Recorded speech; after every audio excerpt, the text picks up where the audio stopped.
నమస్కారం LG news కి స్వాగతం. హెడ్లైన్ చూద్దాం.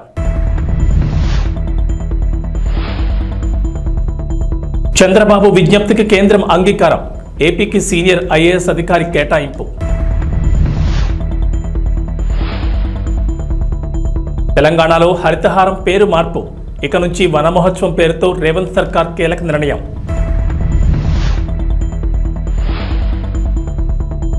తెలంగాణకు రెయిన్ అలర్ట్. పలు జిల్లాల్లో భారీ వర్షాలు, ఎల్లో అలర్ట్ జారీ. కేంద్రంలో అధికారంలో ఉన్న ఎన్డీఏ కూటమిలో కీలక భాగస్వామిగా ఉన్న తెలుగుదేశం పార్టీ తనకు కావలసిన వాటిని సాధించుకుంటోంది. ఈ క్రమంలోనే కేంద్ర సర్వీసుల్లో ఉన్న సీనియర్ ఐఏఎస్ అధికారిని రాష్ట్రానికి పంపించాలని ఆంధ్రప్రదేశ్ ముఖ్యమంత్రి నారా చంద్రబాబు నాయుడు చేసిన విజ్ఞప్తికి కేంద్రం ఓకే చెప్పింది. చంద్రబాబు అడిగిన సీనియర్ ఐఏఎస్ అధికారిని ఏపీకి పంపించేందుకు కేంద్రం ఆమోదం తెలిపింది. కేంద్రంలో విధులు నిర్వర్తిస్తున్న మరికొందరు ఐఏఎస్ అధికారులు కూడా త్వరలోనే రాష్ట్రానికి రానున్నట్లు తెలుస్తోంది. సీనియర్ ఐఏఎస్ అధికారి పీయూష్ కుమార్ ఆంధ్రప్రదేశ్కు తిరిగి వచ్చారు. పీయూష్ కుమార్ను కేంద్ర సర్వీసుల నుంచి రిలీవ్ చేస్తూ కేంద్ర సిబ్బంది మరియు వ్యవహారాల శాఖ తాజాగా ఉత్తర్వులు జారీ చేసింది. కేంద్రంలో పనిచేస్తున్న ఏపీ క్యాడర్ అధికారులను రాష్ట్రానికి పంపాలని ఇటీవలే డీఓపీటీకి ఏపీ సీఎం నారా చంద్రబాబు నాయుడు లేఖ రాశారు. ప్రస్తుతం కేంద్రంలో కామర్స్ అండ్ ఇండస్ట్రీస్ శాఖ అదనపు సెక్రటరీగా పీయూష్ కుమార్ విధులు నిర్వహిస్తున్నారు. ఆంధ్రప్రదేశ్ రాష్ట్ర ఆర్థిక శాఖ బాధ్యతలను పీయూష్ కుమార్కు అప్పగించే అవకాశాలున్నాయి. పీయూష్ కుమార్ మాత్రమే కాకుండా త్వరలో కేంద్రంలో పనిచేస్తున్న మరికొందరు సీనియర్ ఐఏఎస్లను కూడా ఏపీకి తిరిగి తీసుకొచ్చేందుకు చంద్రబాబు ప్రయత్నాలు చేస్తున్నారు. అరెస్ట్ అయ్యాడని ప్రచారం జరిగిన వైసీపీ నేత, ఆ పార్టీ సోషల్ మీడియా కార్యకర్త వైఎస్ భారతి పిఏ వర్రా రవీందర్ రెడ్డి నిన్న పులివెందులలో జగన్ వద్ద కనిపించారు. పులివెందులో వచ్చిన జగన్ కలిసేందుకు పార్టీ కార్యకర్తలు పెద్ద ఎత్తున క్యాంపు కార్యాలయానికి తరలివచ్చారు. రవీందర్ రెడ్డి మధ్యాహ్నం నుంచి రాత్రి వరకు అక్కడే ఉన్నారు. వైసీపీ అధికారంలో ఉండగా రవీందర్ రెడ్డి గత 2-3 ఏళ్లుగా టీడీపీని, ఆ పార్టీ నేతలను టార్గెట్గా చేసుకుని అసత్య పోస్టులతో సోషల్ మీడియాను ముంచెత్తారు. చివరికి జగన్ సోదరి షర్మిల, వివేక కుమార్తె సునీతను సైతం వదలలేదు. చంద్రబాబు, పవన్ కళ్యాణ్, లోకేష్ పైన అసభ్య పదజాలంతో వ్యతిరేక పోస్టులు పెట్టారు. రవీందర్ రెడ్డిపై ఏపీ, తెలంగాణలోనూ కేసులు నమోదయ్యాయి. సునీత ఫిర్యాదుపై సైబరాబాద్ పోలీసులు కేసు నమోదు చేశారు. షర్మిల కూడా ఆయనపై ఫిర్యాదు చేశారు. ప్రస్తుత మంత్రి మంగళపూడి అనితపై 2 ఏళ్ల క్రితం అసభ్య పదజాలంతో సోషల్ మీడియాలో పోస్టులు పెట్టారు. ఆమె ఫిర్యాదు మేరకు ఏపీ సిఐడి పోలీసులు కూడా కేసు నమోదు చేశారు. వైఎస్ఆర్ కాంగ్రెస్ పార్టీ అధినేత, మాజీ ముఖ్యమంత్రి వైఎస్ జగన్మోహన్ రెడ్డిపై ఏపీ మంత్రి నారా లోకేష్ తీవ్రస్థాయిలో మండిపడ్డారు. ఏలూరు, శ్రీకాకుళం, నెల్లూరు, అన్నమయ్య జిల్లాలో నిర్మిస్తున్న వైసీపీ కార్యాలయాల ఫోటోలను తన ఎక్స్ ఖాతాలో షేర్ చేసిన లోకేష్ ఆంధ్రప్రదేశ్ రాష్ట్రం నీ తాత రాజారెడ్డి జాగీరా అని ప్రశ్నించారు. వైసీపీ కార్యాలయాల కోసం 26 జిల్లాల్లో 42 ఎకరాలకు పైగా భూములను 1000 నామమాత్రపు లీజుకు 33 ఏళ్లకు కేటాయించుకున్నారని ధ్వజమెత్తారు. జనం నుంచి దోచుకున్న 500 కోట్లతో ప్యాలెస్లు కట్టుకుంటున్నారని ఆగ్రహం వ్యక్తం చేశారు. నీ ఒక్కడి భూదాహానికి కబ్జా అయిన 600 కోట్లకు పైగా విలువైన 42 ఎకరాల్లో 4200 మంది పేదలకు సెంటు స్థలాలు ఇవ్వచ్చు. నీ విలాసాల ప్యాలెస్ల నిర్మాణానికి అయ్యే 500 కోట్లతో 25,000 మంది పేదలకు ఇళ్లు కట్టివచ్చు. ఏంటి ప్యాలెస్ల పిచ్చి అని ప్రశ్నించారు. నీ ధనదాహానికి అంతే లేదా అని లోకేష్ మండిపడ్డారు. విజయవాడ కనకదుర్గ అమ్మవారి దర్శనానికి నేడు తెల్లవారుజామున కాలినడకన రాజధాని రైతులు బయలుదేరి వెళ్లారు. పొంగళ్ళు చేసి నెత్తిన పెట్టుకుని తొల్లూరు నుంచి కనకదుర్గ అమ్మవారి గుడికి వెళ్లి అక్కడ తమ మొక్కులు తీర్చుకున్నారు. ఎన్డీఏ ప్రభుత్వం అధికారంలోకి వచ్చి అమరావతి నిర్మాణం సాకారమవుతుండటంతో తమ మొక్కులను చెల్లించుకోవాలని అమరావతి రైతులు, రాజధాని పరిసర గ్రామాల రైతులు అమ్మవారి దర్శనానికి బయలుదేరారు. ఈ పాదయాత్రలో రాజధాని 29 గ్రామాల రైతులు పాల్గొన్నారు. 2020 జనవరి 10వ తేదీన గత ప్రభుత్వ హయాంలో అమరావతి ఏకైక రాజధానిగా నిలవాలని మొక్కుకునేందుకు ఇదే విధంగా వెళ్లిన రైతులపై అప్పటి జగన్ సర్కార్ లాఠీచార్జ్ చేయించడం, అదేవిధంగా వాటిని అడ్డుకునేందుకు దారి పొడవునా రోడ్డుకు అడ్డంగా ఇనుప కంచెలు ఏర్పాటు చేయడంతో పాటు రాయపూడి పెట్రోల్ బంక్ వద్ద అప్పటి జిల్లా ఎస్పీ విజయరావు భారీగా పోలీసులను మోహరించి ఆయనే స్వయంగా లాఠీలతో రైతులపై విరుచుపడ్డారు. నాటి సంగతులను గుర్తు చేసుకుంటూనే నేడు పాదయాత్రగా అమ్మవారి ఆలయానికి బయలుదేరిన అమరావతి రైతులు కూటమి అధికారంలోకి రావడంతో రాజధాని నిర్మాణాలు పునఃప్రారంభం కావడంతో సంతోషం వ్యక్తం చేశారు. ఆంధ్రప్రదేశ్ అమ్మ దయ ఉంటే అన్ని ఉన్నట్లే. ఈరోజు అమ్మ దయ ఉంది కాబట్టే రాష్ట్రాన్ని అభివృద్ధి పథంలో ముందుకు నడిపే నాయకుడు సింహాసనాన్ని అధిష్ఠించాడు. ఒకప్పుడు ఈ రాష్ట్రాన్ని 3 రాజధానులు ఒక అనాలోచిత నిర్ణయం తీసుకున్న ముఖ్యమంత్రి గారు మమ్మల్ని ఏం పట్టించుకోకుండా నడి రోడ్డున నిలబెట్టినప్పుడు అమ్మకు చెప్పుకుందాం మా బాధనని వెళ్తుంటే ఇదే రోడ్డును మా మీద అన్యాయంగా లాఠీచార్జ్, పోలీసులను పెట్టి అన్యాయంగా లాఠీచార్జ్ చేసి ఒక దమనకాండం చేయించారు. ఆ రోజు మా రక్తాన్ని కళ్ళ చూసింది వైసీపీ ప్రభుత్వం. ఇదే రోజు అమ్మ దయ ఉంది కాబట్టే, అమ్మ బిడ్డలు కాబట్టే ఆయన కూడా అమ్మ బిడ్డే ఒక అవకాశం ఇచ్చింది అమ్మ. ఈ 5 ఏళ్లలో తప్పుల్ని తెలుసుకొని మారుతాడేమోనని, అయినా ఎప్పటికీ మారక ఈ 5 సంవత్సరాలు రాష్ట్రాన్ని అంధకారంలో నిలబెట్టేశాడు. కాబట్టి అమ్మ ఎలా బుద్ధి చెప్పాలో అలా చెప్పింది. ఈ రోజు 5 కోట్ల ఆంధ్రుల ద్వారా ఓటుతో ఆ ప్రభుత్వాన్ని గద్దె దింపింది. కాబట్టి వారందరికీ ధన్యవాదాలు తెలియజేసుకుంటూ, అలాగే ఇంకా రాష్ట్రాన్ని కాపాడినటువంటి ఈ ముగ్గురమ్మల మూల పుట్టమ్మ బెజవాడ కనకదుర్గమ్మ తల్లికి పాదయాత్రగా మేము గాలి నడకన ఇంద్రకీలాద్రి చేరుకుని అమ్మవారికి ధన్యవాదాలు తెలియజేసుకుని మా శక్తి కొలది ఈ చీర సారా సమర్పిస్తున్నాము. కాబట్టి అందరూ కూడా రాష్ట్రం సుభిక్షంగా ఉంటుంది, రాష్ట్ర ప్రజలందరూ సుఖ సంతోషాలతో ఉంటారని మేమంతా నమ్ముతున్నాం అమ్మ దయతో. జై దుర్గా, జై దుర్గా, జై భవానీ, వస్తున్నామమ్మా, వస్తున్నామమ్మా, కరుణించమ్మా, కరుణించమ్మా. ఎమ్మెల్యే పదవి కాలం ఎటువంటి ఒడిదుడుకులు లేకుండా 5 ఏళ్ల పాటు విజయవంతంగా ముందుకు సాగాలని, నియోజకవర్గం అన్ని విధాలా అభివృద్ధి చేసేందుకు ఎమ్మెల్యే కొలికపూడి శ్రీనివాస్ తీసుకునే చర్యలకు ఆ దేవదేవుడు చల్లని ఆశీర్వాదాలు అందజేయాలని కుటుంబ సభ్యులకు ఆశీర్వాదాలు అందజేశారు వేద పండితులు. ఈ సందర్భంగా ఎమ్మెల్యే దంపతులకు బొట్టు పెట్టి హారతి అందించి గోత్రనామాలతో ప్రత్యేక పూజాభిషేకాలు నిర్వహించి భక్తులకు తీర్థ ప్రసాదాలు అందజేశారు వేద పండితులు. ఎమ్మెల్యే కొలికపూడి దంపతులతో పలువురు దంపతులు శ్రీ వెంకటేశ్వర స్వామి వారి వివాహ మహోత్సవంలో భాగంగా పీటలపై కూర్చున్నారు. ఈ ఆధ్యాత్మిక కార్యక్రమానికి నియోజకవర్గ వ్యాప్తంగా అధిక సంఖ్యలో భక్తజనులు పాల్గొని వెంకటేశ్వర స్వామి వివాహ వేడుకను భక్తి శ్రద్ధలతో తిలకించారు. ఈ సందర్భంగా భక్తులకు అల్పాహార విందు ఏర్పాటు చేశారు.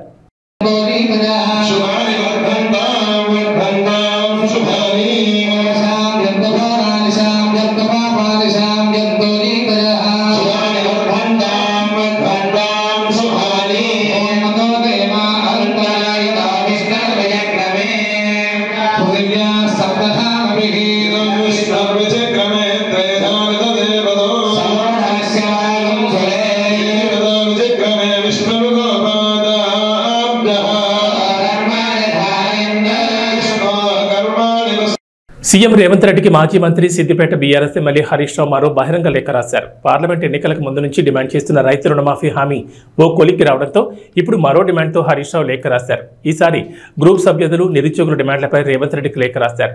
గ్రూప్ సభ్యులు నిరుద్యోగుల ఆందోళన ఆవేదనను కాంగ్రెస్ ప్రభుత్వం అర్థం చేసుకుంటుందని ఆశించామని, కేబినెట్ భేటీలో వారికి న్యాయం చేసేలా నిర్ణయాలు తీసుకుంటారని ఎదురుచూశామని హరీష్ రావు తెలిపారు. కానీ అందరి ఆశలు అడియాసలు చేసేలా, నిరాశలోకి నెట్టేలా వాళ్ల గురించి ఎలాంటి చర్చ లేకుండానే మంత్రివర్గ సమావేశాన్ని ముగించారంటూ హరీష్ రావు దుయ్యబట్టారు. కాంగ్రెస్ సర్కారు ఏర్పడిన మొదటి సంవత్సరంలోనే 2 లక్షల ఉద్యోగాలను భర్తీ చేస్తామని ఎన్నికల్లో హామీ ఇచ్చారని గుర్తు చేసిన హరీష్ రావు దాన్ని మర్చిపోయారంటూ ధ్వజమెత్తారు. నిరుద్యోగులకు నెలకు 4,000 గౌరవభృతి ఇస్తామని కూడా హామీ ఇచ్చారంటూ గుర్తు చేశారు. 10 ఏళ్ల బీఆర్ఎస్ పాలనలో వివిధ శాఖల్లో 1,60,000 ఉద్యోగాలు భర్తీ చేసినప్పటికీ కాంగ్రెస్ పార్టీ అంతకన్నా ఎక్కువ ఉద్యోగాలు ఇస్తుందని నమ్మి ఓటేశారని హరీష్ రావు వివరించారు. తెలంగాణ ప్రభుత్వం హరితహారం పేరు మారుస్తూ కీలక నిర్ణయం తీసుకుంది. మొక్కలు పెంచి ఈ కార్యక్రమాన్ని ఇక నుంచి వనమహోత్సవం పేరుతో నిర్వహించాలని డిసైడ్ అయింది. బీఆర్ఎస్ ప్రభుత్వ హయాంలో ఈ కార్యక్రమాన్ని తెలంగాణకు హరితహారం పేరుతో నిర్వహించేవారు. ప్రస్తుతం కాంగ్రెస్ ప్రభుత్వం అధికారంలోకి రావడంతో పేరు మార్చారు. ఉమ్మడి తెలంగాణలో కాంగ్రెస్ అధికారంలో ఉన్నప్పుడు వనమహోత్సవం పేరుతోనే పచ్చదనం పెంచే కార్యక్రమాన్ని నిర్వహించారు. 1950లో ఈ కార్యక్రమం ప్రారంభం కాగా 75 సంవత్సరాలు పూర్తి చేసుకుంటున్న నేపథ్యంలో తాజా కార్యక్రమానికి వజ్రోత్సవ వనమహోత్సవంగా రాష్ట్ర ప్రభుత్వం కొత్త పేరు పెట్టింది. తెలంగాణ వ్యాప్తంగా మొక్కలు నాటడంతో పాటు వాటి సంరక్షణకు సంబంధించిన శాఖలు తగిన చర్యలు తీసుకోవాలని రేవంత్ ప్రభుత్వం ఆదేశాలు జారీ చేసింది. ఈ మేరకు జిల్లా రాష్ట్ర స్థాయి పర్యవేక్షణ స్టీరింగ్ కమిటీలను కొత్తగా నియమిస్తూ తాజాగా ఉత్తర్వులు జారీ చేసింది. జిల్లా సమన్వయ కమిటీకి కలెక్టర్ చైర్మన్ గా వ్యవహరించనున్నారు. ఈ కమిటీలో 10 మంది సభ్యులు ఉంటారు. అలాగే రాష్ట్ర స్థాయి సమన్వయ కమిటీకి అటవీ పర్యావరణ శాఖ ముఖ్య కార్యదర్శి చైర్మన్ గా వ్యవహరించనుండగా 8 మంది ఉన్నతాధికారులు సభ్యులుగా ఉంటారు. పాన్ ఇండియా స్టార్ ప్రభాస్ నటించిన కల్కి 2898 ఏడీ చిత్రం జూన్ 27న ప్రపంచవ్యాప్తంగా రిలీజ్ కాబోతోంది. తాజాగా లాంచ్ చేసిన రిలీజ్ ట్రైలర్ కి అదిరిపోయే రెస్పాన్స్ వచ్చింది. ముఖ్యంగా ప్రభాస్ అమితాబ్ పాత్రల మధ్య సాగే పోరాట సన్నివేశాలు గూస్ బంప్స్ తెప్పించేలా ఉన్నాయి. మరోవైపు కల్కి చిత్రానికి తెలంగాణ సర్కార్ నుంచి గుడ్ న్యూస్ వచ్చింది. ఈ సినిమా టికెట్ ధరల పెంపు, అదనపు షోలకు తెలంగాణ ప్రభుత్వం అనుమతించింది. ఈ నెల 27 నుంచి జూలై 4 వరకు ఈ టికెట్ రేట్లు పెంచుకునేందుకు అనుమతించింది. అంటే 8 రోజుల పాటు ఈ టికెట్ ధరలు పెంచుకునేందుకు వెసులుబాటు కల్పించింది. కల్కి సినిమా టికెట్ పై గరిష్టంగా 200 పెంచుకునేందుకు పర్మిషన్ ఇచ్చింది. సింగిల్ స్క్రీన్ థియేటర్లలో 75, మల్టీప్లెక్స్ లో ₹100 వరకు పెంచుకోవచ్చని తెలిపింది. అలానే ఈ నెల 27న ఉదయం 5:30 షో కూడా తెలంగాణ ప్రభుత్వం అనుమతించింది. వారం రోజుల పాటు 5 షోలు నిర్వహించేందుకు వీలుగా ఉత్తర్వులు జారీ చేసింది. ఇటీవల కల్కి టికెట్ ధరల పెంపు, అదనపు షోల కోసం అనుమతి కోరుతూ వైజయంతి మూవీస్ తెలంగాణ సర్కార్కి దరఖాస్తు చేసుకుంది. దీంతో తాజాగా సర్కార్ ఈ అనుమతులు ఇచ్చింది. ఓ దశలో హ్యాట్రిక్ విజయాలు నమోదు చేసి సూపర్ 8కు చేరిన భారత్ ఇక్కడ కూడా వరుసగా 2వ మ్యాచ్ను గెలుపొందింది. యాంటిగ్వా వేదికగా బంగ్లాదేశ్తో జరిగిన మ్యాచ్లో 50 పరుగుల తేడాతో విజయం సాధించింది. దీంతో టోర్నీలో సెమీఫైనల్ చేరువైంది. ఈ మ్యాచ్లో 197 పరుగుల భారీ లక్ష్యంతో బరిలో దిగిన బంగ్లాదేశ్ ఏ దశలోనూ పోటీ ఇవ్వలేకపోయింది. భారత బౌలర్ల దాటికి ఆ జట్టు బ్యాటర్లు తేలిపోయారు. దీంతో ఆ జట్టు ఓటమి ముందుగానే ఖరారైపోయింది. కానీ నజ్ముల్ హుస్సేన్ శాంటో 32 బంతులు 40 రన్లు, తంజీద్ హుస్సేన్ 31 బంతులో 29 రన్లు చేసి జట్టు ఆలౌట్ కాకుండా కాపాడారు. చివరికి బంగ్లాదేశ్ నిర్ణీత 20 ఓవర్లలో 8 వికెట్ల నష్టానికి 146 పరుగులకు పరిమితమైంది. భారత బౌలర్లలో కుల్దీప్ యాదవ్ 3 వికెట్లతో సత్తా చాటాడు. జస్ప్రీత్ బుమ్రా 2, హర్షదీప్ సింగ్ 2, హార్దిక్ పాండ్యా 1 వికెట్ పడగొట్టారు. అంతకుముందు టాస్ ఓడి తొలుత బ్యాటింగ్ చేసిన భారత్ నిర్ణీత 20 ఓవర్లలో 5 వికెట్ల నష్టానికి 196 పరుగులు చేసింది. వైస్ కెప్టెన్ హార్దిక్ పాండ్యా 27 బంతుల్లో అజయ్ హాఫ్ సెంచరీతో సత్తా చాటాడు. విరాట్ కోహ్లీ 28 బంతుల్లో 37 రన్లు, రిషబ్ పంత్ 24 బంతుల్లో 36, శివం దుబే 24 బంతుల్లో 34 రన్స్తో తలా ఓ చేయి వేశారు. బంగ్లాదేశ్ బౌలర్లలో రిషద్ హుస్సేన్ 2, తంజిమ్ హసన్ షకీబ్ అల్ హసన్ 1 వికెట్ పడగొట్టారు. బాపట్ల జిల్లా చీరాల మండలం ఈపురపాలెం యువతి అత్యాచారం హత్య కేసులో నిందితులను పోలీసులు అరెస్ట్ చేశారు. కేసును స్వయంగా సీఎం చంద్రబాబు పర్యవేక్షించడంతో అధికారులు వేగంగా స్పందించారు. ఘటన జరిగిన 48 గంటల్లోనే నిందితులను పట్టుకున్నారు. ఈపురపాలెం వాడలోకి వెళ్లే మార్గంలో 3 అరెస్ట్ చేశారు. బాధితురాలు ఇంటర్తోనే చదువు ఆపేసింది. ఇంటి వద్దే ఉంటూ మిషన్ కుడుతూ కుటుంబాన్ని పోషిస్తోంది. శుక్రవారం ఉదయం బహిర్భూమికి వెళ్లింది. మత్తుకు బానితులైన 2 యువకులు యువతిని చెట్ల పొదల్లోకి లాక్కెళ్లి అత్యాచారం చేశారు. అనంతరం ముఖంపై కొట్టి నోరు ముక్కు మూసి హత్య చేశారు. వీళ్లకు మరో యువకుడు సహకరించాడు. నిందితులను దేవరకొండ విజయ్, దేవరకొండ శ్రీకాంత్, కారంకి మహేష్గా గుర్తించారు. 3 ఈపురపాలెం చెందిన వాళ్లే. నిందితులను పట్టుకునేందుకు పోలీసులు 10 బృందాలుగా ఏర్పడి వెతికారు. కేసును ప్రతిష్టాత్మకంగా తీసుకుని 48 గంటల్లోనే నిందితుల్ని పట్టుకున్నారు. బాధిత కుటుంబానికి ప్రభుత్వం 10 లక్షల రూపాయల పరిహారం ప్రకటించింది. అందరికీ నమస్కారం. సో నిన్న చిరాల రూరల్ పోలీస్ స్టేషన్ అంటే ఈపురపాలెం పోలీస్ స్టేషన్ పరిధిలో నిన్న ఎర్లీ మార్నింగ్ అరౌండ్ 5:45కి ఒక అన్ఫార్చునేట్ షాకింగ్ ఇన్సిడెంట్ జరిగింది. ఒక 21 years old అమ్మాయిను అత్యాచారం చేసి హత్య చేయడం జరిగింది. అమ్మాయి ఎర్లీ మార్నింగ్ 5:30, 5:45 టైంకి బహిర్భూమికి బయట వెళ్ళడం జరిగింది. అక్కడ అమ్మాయిను రేప్ చేయడం, తర్వాత అక్కడే అమ్మాయిను మర్డర్ చేయడం జరిగింది. సో ఈ ఇన్సిడెంట్ మీద ఇమ్మీడియట్గా crime number 169/24 of Chirala rural police station under section 302, 376 IPC కింద కేసు నమోదు చేసి ఇమీడియట్గా ఇన్వెస్టిగేషన్ టేకప్ చేయడం జరిగింది. సో సీన్ ఆఫ్ క్రైమ్ని క్షుణ్ణంగా పరిశీలించడం జరిగింది. నేను కూడా, ఐజీ గారు కూడా, అందరూ కూడా సీన్ ఆఫ్ క్రైమ్ని పరిశీలించడం జరిగింది. సీన్ ఆఫ్ క్రైమ్లో ఉన్న అన్ని ఆధారాలు, అన్ని ఎవిడెన్సెస్ సైంటిఫిక్ మేనర్లో కలెక్ట్ చేయడం జరిగింది. అక్కడ క్లూస్ టీమ్ పంపడం జరిగింది. అదేవిధంగా డాగ్ స్క్వాడ్ కూడా పంపడం జరిగింది. సో అవన్నీ ఎవిడెన్సెస్ కలెక్ట్ చేసి ఇన్వెస్టిగేషన్ టేకప్ చేయడం జరిగింది. ఈ కేసును సవాల్గా తీసుకొని, అంటే ఈ కేసులో అప్పటికి క్లూస్ లేవు, అంటే ఎవరు చేశారనేది మాకు ఎటువంటి క్లూజ్ లేవు. ఈ కేసును అందుకని సవాల్గా తీసుకొని అంత సీరియస్ ఇన్సిడెంట్ జరిగితే 10 టీమ్స్ ఏర్పాటు చేయడం జరిగింది. ఈ కేసు దర్యాప్తు అన్ని కోణాల నుంచి ఈ కేసు ఇన్వెస్టిగేషన్ చేయడం జరిగింది. సో మన అడిషనల్ ఎస్పీ బాపట్ల విఠలేశ్వర్ గారి ఆధ్వర్యంలో DSP Chirala and DSP Bapatla, అదేవిధంగా ఇన్స్పెక్టర్స్ అండ్ సబ్ ఇన్స్పెక్టర్స్ కింద 10 టీంలు ఏర్పాటు చేసి అన్ని కోణాల నుంచి దర్యాప్తు స్టార్ట్ చేయడం జరిగింది. ఇన్వెస్టిగేషన్ పరంగా ఈరోజు సాయంత్రం చిరాల అవుట్స్కర్ట్స్లో హై రెస్టారెంట్ దగ్గర 3 ముద్దాయిలని అరెస్ట్ చేయడం జరిగింది. ఈ 3 ముద్దాయిలు ఈపురపాలెం విలేజ్కే, సేమ్ విలేజ్కి చెందిన వాళ్ళే. A1 Devarakonda Vijay, A2 Karanki Mahesh and A3 Devarakonda Srikanth. So వీళ్ళు 3కి ఇంతకుముందు కూడా వాళ్ళ మీద కొన్ని కేసులు, క్రిమినల్ కేసులు ఉన్నాయి. ఎవరైతే A1 and A2 ఉన్నారో వాళ్ళు ఆ రోజు ఎర్లీ మార్నింగ్ అరౌండ్ 5 గంటలకి అదే ప్రాంతంలో ఆ రైలు పట్టాల దగ్గర మందు తీసుకొని అక్కడ వాళ్ళు డ్రింక్ చేస్తున్నారు. సో వాళ్ళు నార్మల్గా అదే ప్రదేశంలో తరచుగా డ్రింక్ చేయడం జరుగుతూ ఉంది. అదే టైంకి ఎవరైతే హతురాలో ఉందో, ఎవరైతే విక్టిమ్ ఉందో ఆమె ఆ ప్రదేశానికి వెళ్ళడం జరిగింది. ఆ ప్రదేశానికి వెళ్తే వాళ్ళు అదే అవకాశంగా చూసుకొని ఆమెను ఇద్దరు బలవంతంగా లాగేసి బుషెస్లో తీసుకువెళ్ళి అక్కడ ఆమె మీద అత్యాచారం చేయడం జరిగింది. తర్వాత ఆమె నోరు మూసుకొని ఆమె తల మీద రాయితో కొట్టి ఆమెను స్మదరింగ్తో, అంటే ఆమె నోరు ముక్కు మూసుకొని ఆమెను అక్కడ చంపడం జరిగింది. ఇది చేసినాక వాళ్ళు అక్కడ నుంచి పారిపోవడం జరిగింది. పారిపోయి వాళ్ళిద్దరూ వాళ్ళ ఇంటికి వెళ్ళి అక్కడ వాళ్ళ బట్టల మీద కొన్ని మట్టి తర్వాత కొన్ని ఈ మార్క్స్ ఉన్నాయి. అందుకని వాళ్ళ ఇంటికి వెళ్ళి అక్కడ బట్టలు కూడా చేంజ్ చేయడం జరిగింది. దాని తర్వాత వాళ్ళు ఒక్కసారి మళ్ళీ సీన్ ఆఫ్ క్రైమ్కి రావడం జరిగింది. అప్పుడు కొంతమంది వాళ్ళను అక్కడ చూడడం జరిగింది. అంటే వాళ్ళు సీన్ ఆఫ్ క్రైమ్లో మళ్ళీ ఆ రోజు కొంతమందికి కనపడ్డారు. ఎప్పుడైతే బాడీ దొరికే ఆ టైంకి మళ్ళీ కనపడ్డారు. సో అందుకని మాకు వాళ్ళ మీద కూడా అనుమానం వచ్చింది. వాళ్ళ మీద ఇంతకుముందు పాత కేసులు కూడా ఉన్నాయి కాబట్టి వాళ్ళను అరెస్ట్ చేసి విచారిస్తే వాళ్ళు ఈ క్రైమ్కి కన్ఫెస్ చేయడం జరిగింది, వాళ్ళే చేశారని.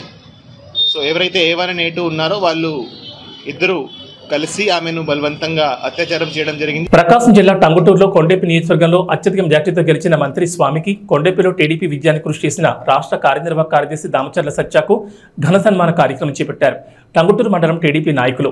ఈ సందర్భంగా మంత్రి స్వామి మాట్లాడుతూ అసెంబ్లీలో తాను కూర్చుని పోరాటం చేసిన కుర్చీలోనే జగన్ కూర్చున్నాడని, చేసిన పాపాలు అరాచకాలతో మొహం చల్లలేక ప్రమాణ స్వీకారం చేసిన వెంటనే ఆ కుర్చీలో కూడా కూర్చోకుండా ఆయన బయటకు వెళ్లిపోయారని, ఇదంతా దేవుడు రాసిన స్క్రిప్ట్ అని మంత్రి డోలా బాలవీరాంజన స్వామి జగన్ ఎద్దేవా చేశారు. 3 సార్లు ఎమ్మెల్యేగా గెలిపించిన కొండేపి నియోజకవర్గ ప్రజలకు శిరస్సు వంచి నమస్కారం చేసుకుంటున్నానని తెలిపారు.